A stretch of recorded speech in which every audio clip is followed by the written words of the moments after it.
3 ditë më parë, një lajm tronditi jo vetëm rrethet e mjekëve, por të gjithë opinionin publik në Shqipëri.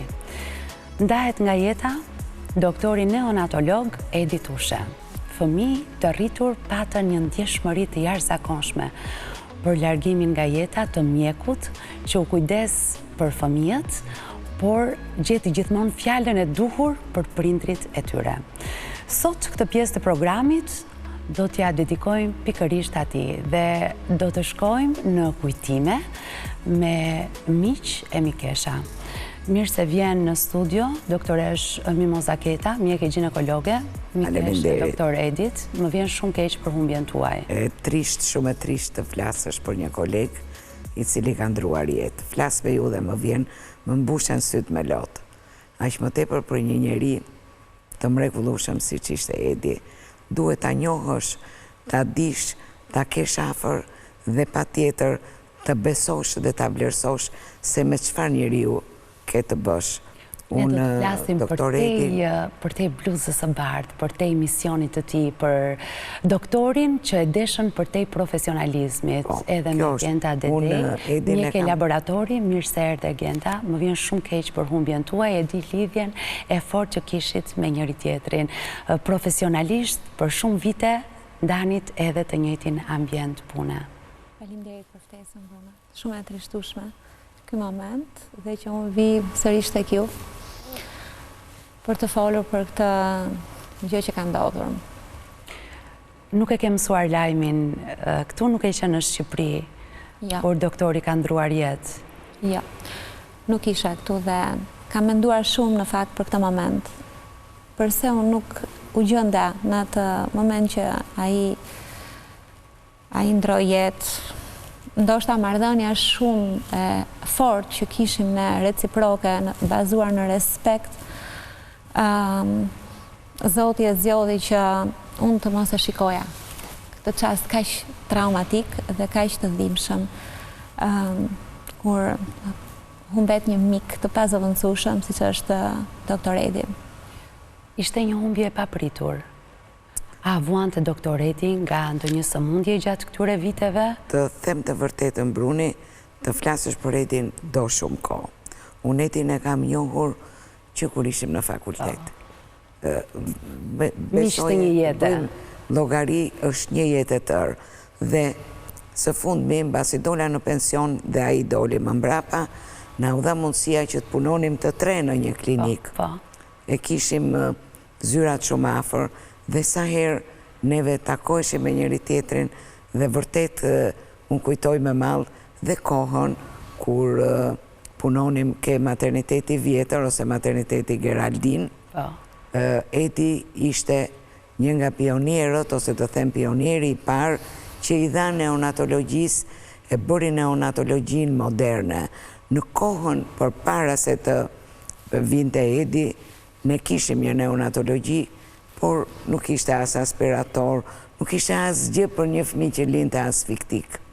Ai ngulmoi në çdo gjë që neonatologjia të bëj ajo që është sot.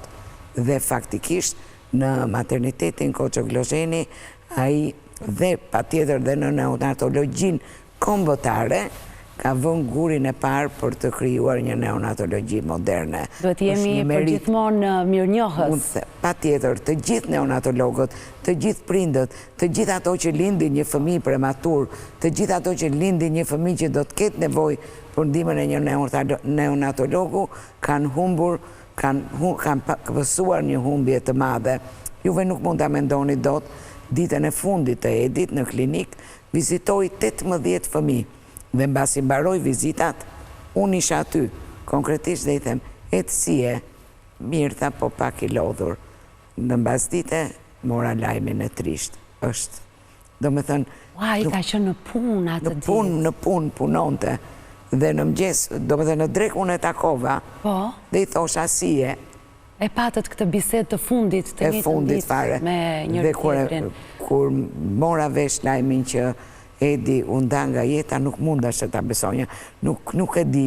Direkt mora doktoresha s'ishte fare Genta, dhe i them Genta, kjo qante, sepse vërtet ne e ndjem shumë, jo vetëm ne, po ju nuk e mendoni dot që në klinik vinin fëmijë, unë e kam parë dhe në maternitet këtë, a i kështë një dhomë të veta, se ishte shefi neonatologjisë, që vinin prindërit të shqetësuar, çdo fëmijë, çdo prind, kur ka një fëmijë me temperaturë, apo me koll, apo të menon një problematik, gjithmonë shqetësohet për fëmijën e vetë. Dhe shumë të shqetësuar futeshin në zyrë, dilnin duke qeshur. Edi ishte, si të them, një antidot që i rregullonte të gjitha. Prindër që hynin të trëmbur edhe dilnin të qetë edhe të sigurt. Prandaj e kanë dashur dhe kanë vlerësuar edhe një pintim ja besova doktorit dhe shpeshherë i thosha, si t'ja vëm kokën, si që kishim dëgjuar kthej andej fëmin, lëre më thoshe mua, koka do marri formën e babit ose mamit vetë, ti mos u qetëso. Do të thënë një mënyrë komunikimi e tillë që ishte e paparë. Dhe vërtet ai iku shumë bukur, nuk vuajti, por ajo që la mbrapa, vepra e tia nuk do harohet asnjëherë. Muante nga sëmundje? Fare, asnjë gjë, gjëra të thjeshta të zakonshme. Çfarë ndodhi? Infarkt. Infarkt, ishte infarkt. Dhe ai ndroi jetë pa kohë pasi edhe ju kishit patur këtë komunikim kaq miqësor. Thjesht ju thanë ndihem pak i lodhur dhe shkoj në shtëpinë e tij. Ne do të jemi në komunikim të drejt për drejt, online, edhe me një nga miqtë e ngushtë të doktor Edit. Është Astrid Bimbashi, mjek, ginekolog. Profesor. Përshëndetje. Profesor, mirë se vini në Living Day. Më vjen shumë keq për humbjen tuaj, ngushëllime. Ju dhe doktor Edi jeni miq të një jete. Po, para shumë vjen 35 vjetë 35 vite miqësi. Që punojmë bashkë dhe kur erdha në maternitet për specializim, Edi kishte filluar punën. Dhe praktikisht ishte njeriu që vërtet më ka bashkë me digë tjetër, po s'përmendin emra se Tiranësit thonë që mos përmend emra të tjerë ku janë gjallë si të rreq mbrapa. Edhe vërtet që ka influencuar shumë në zhvillimin në jetën time, realisht. Sidomos mbas viteve 95. Edi ishte një arrogant intelektual në kuptimin e mirëfillt të fjalës. Nëse unë kam njohur një intelektual, në paktën në frontën e punës time ishte vetëm ai i njeriu. Dhe nuk e kam kuptuar kur të arrogancën tek intelektualët e tij, sepse ishte vërtet djalë shumë i ditur. Por para një 12 vjetësh shkuam në vendin ku Edi kishte jetuar për 12 vjet me radhë, një fshat të largët të Kukësit, që në kohën përpara 90-s kemi duheshin 3 ditë shkoje, kurse tani ishin bërë rrugët janë bërë rrugët dhe shkon më shpejt. Dhe na tregoi vendin ku kishte jetuar 12 vjet. Ishte një dhomë vetëm me burg, brenda sipërfaqe ishte vetë 9 metra, 10 metra katror, ku vjen keq që nuk I gjeta fotot që t'ju ja tregoja. Dhe ishin 3 krevat që ishin akoma aty, një dollap I vogël edhe një sop në mes, edhe një musluk. Dhe gjitha ato që 3 vet filin, që ishte Edi, një doktor tjetër dhe një mësues më duket, që ishin të 3 nga Tirana. Dhe Edi ka jetuar në atë vend për 12 vjetësh me radhë. Ishte se si mund të jetonte njeriu në ato kushte, unë nuk arrija dot ta perceptoja, jo më tani mbir, që unë kam jetuar atë kohë, edhe kam lëvizur e tjerë. Kështu që siç duket ajo mençuria e tij, leximi, e bëri një format të tillë që të kërkonte maksimumin nga jeta. Kemi filluar projektet rreth viteve 92, ka qenë pjesëmarrës në gjithë projektet e shërbimit fetoantar, ka qenë programues, ka qenë zhvillues, nuk kishte frikë njerëz të mençur përkundrazi. Dhe më vjen keq dhe nuk jam mërzitur të po jam trishtuar se si njerëz të tillë. Vjen një moment I caktuar në jetën tonë që jo I përzën, po nuk I angazhojnë dhe nuk I i përdorin në të mirë të politikave shëndetësore, kur njerëz të tillë vërtet kanë dhënë maksimumin. A kishte diçka? Është në linjën e asaj që ju jeni duke thënë. A kishte diçka që e shqetësonte doktor Editushën? A kishte ai një revolt? Ignorancën. Një revolt. Ignorancën, kishte nuk i duronte ignorancën të paditurit. Njerëzit e paditur them të profesionit të tyre, sepse njerëzit kanë kostume sociale të ndryshme. Edhe ne nuk mund t'i ndajmë nga njëra tjetra. Kështu që, por ato që mbanin veten për profesionist, edhe ishin të paditur, revoltoi dhe vërtet nuk i duronte dot. Por njerëz të tillë, njerëz të pavarur, njerëz të lirë, njerëz të mençur, njerëz mendje hapur, kjo shoqëri ka përshtypjen se nuk i do dhe i mban larg. I mban larg sepse ka frikë. Kanë frikë sepse të tjerët shumica nuk janë si puna ka qenë vërtet në çdo lloj projekti iniciuesi, edhe i projekteve që aktualisht po zhvillohen sot. Është themeluesi i neurologjisë shqiptare, nuk ka pas neurologji. Moza përmendi fjalën neonatologji, por nuk ekziston. Ishte pediatri. Kishim 2-3 mjek të vjetër që përfundonin aty një mortalitet jashtëzakonshëm. Ashtu ishte. Kur u bë zhvillimi, domethënë u rregullua tek spitali i ri Koçi Brexhej, që është sot në neonatologjia për herë të parë, do të ketë një 15-16 vjet. Rezultatet e para ishin skandaloze, mortaliteti u rrit. Edhe në analizën vjetore ishte edhe ministrja e asaj kohe, ajo ishte shumë e revoltuar për këto shifra. Dhe i di thashë, shikota, po qëse tani investojmë tek njerëzit, që ti mësojmë, ne do të vazhdojmë t'i rrisim. Dhe në një projekt të fundit është vetëm një laster me ca grafik ku tregon që në vitin 2026 do kemi kaq më mortalitet. Për këtë arsye. Dhe vërtet ka jashtëzakonisht drejt, sepse nga 100% që ka thënë 10 vjet para në një laster vetëm, po i dalin duke filluar që nga lëvizja e njerëzve, që nga moskontrollimi i shërbimit të infermierëve, sepse normalisht kur merresh me bebe të vogla, ti duhet i mësosh njerëzit. Por nëse i mëson dhe si ke më, nuk mund t'ia vesh fajin pastaj spitalit, sepse ti ikin edhe ti duhet të mësosh njëri tjetër. Dhe kjo histori vërtet ngeli.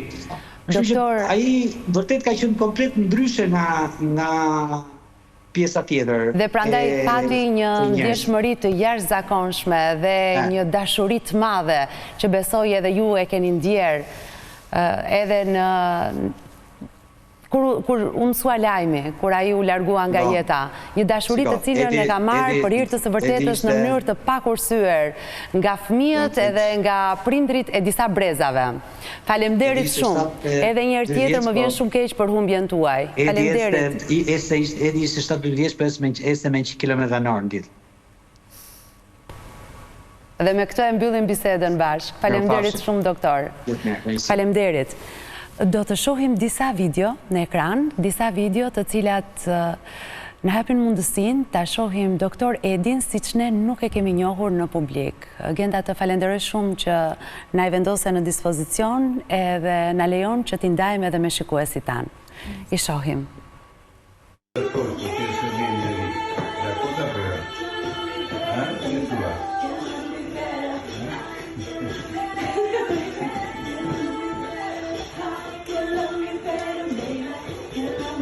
Për vitin e ri, para 2 viteve. Doktor Edit i pëlqente shumë të kërcente, i pëlqente shumë muzikën. Po ju keni pasur një festë të caktuar në klinik që kërcenit aty, apo? Jo, është një moment i improvizuar, për ta shkëputur nga rutina dhe lodhja që fillonte në mëngjes dhe mbaronte në darkë. Unë krijoja her pas herë momente që ta shkëputja dhe ta qetësoja, dhe ai moment aty ashtu është. Ja, dhe këtu për vitri. Aty është një festë organizuar të vitit të ri? Festa e vitit të ri me stafin, po. Një koktejl. Unë doja që doktor Edi të merte energji, të merte energji edhe ndryshe nga energjia që ai merte duke vizituar fëmijët, që dua ta them që doktori nuk lodhej kurrë.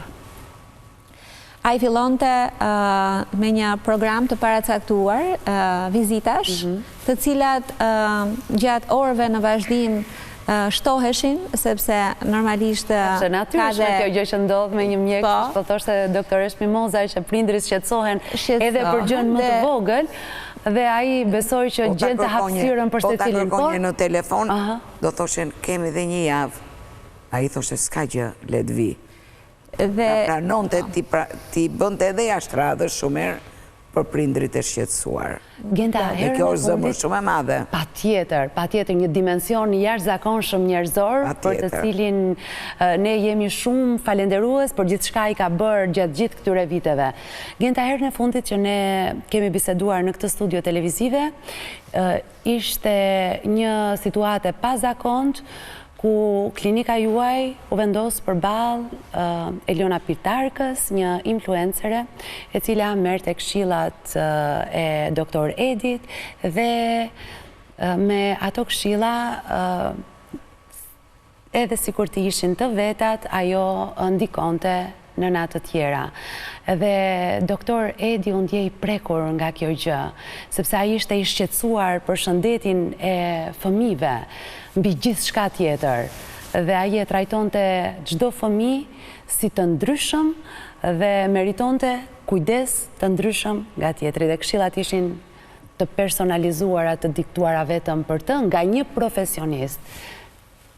Ajo situatë si shkoi dhe doktor Edi a ishte i prekur kohëve të fundit prej kësaj situate, apo gjithçka u zgjedh?